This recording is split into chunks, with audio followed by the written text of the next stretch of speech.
day. I remember it like it was only yesterday. You made me a promise, yeah, you said you'd always stay, yeah. I gave you my heart like it was better off that way. Everything was different, but we always stayed the same. Look me in the eyes and tell me what you wanna say.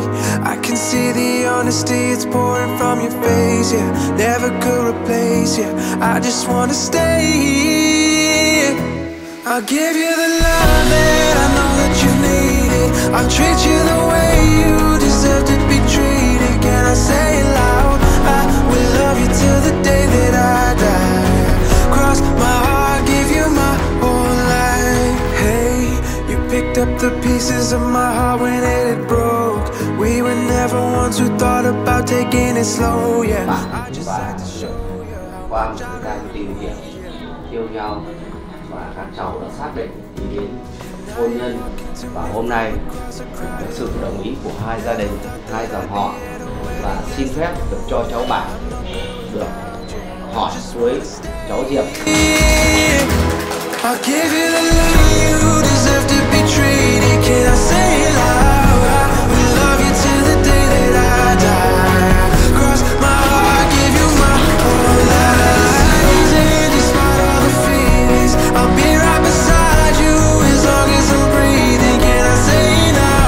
I will love you till the day that I die. Cross my heart, give you my whole life. My whole life.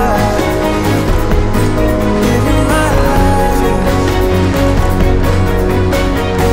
Cross my heart, give you my whole life.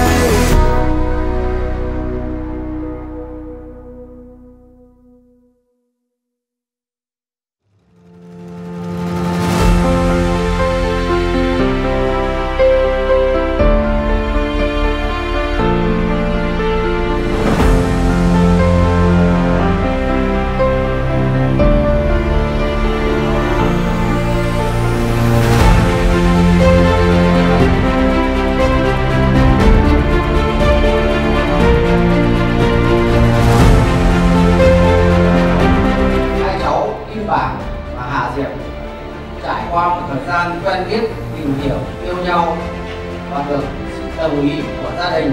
Ngày hôm nay hai cháu đã lên vợ thành chồng. Hai gia đình chúng tôi tổ chức lễ thành hôn 100 năm cho hai cháu. Tôi xin thay mặt cho gia đình cảm ơn các quý vị đã bớt chút thời gian vàng lòng, không phải đường xá xa xôi đến đây chung vui dự tiệc chúc phúc cho hai cháu.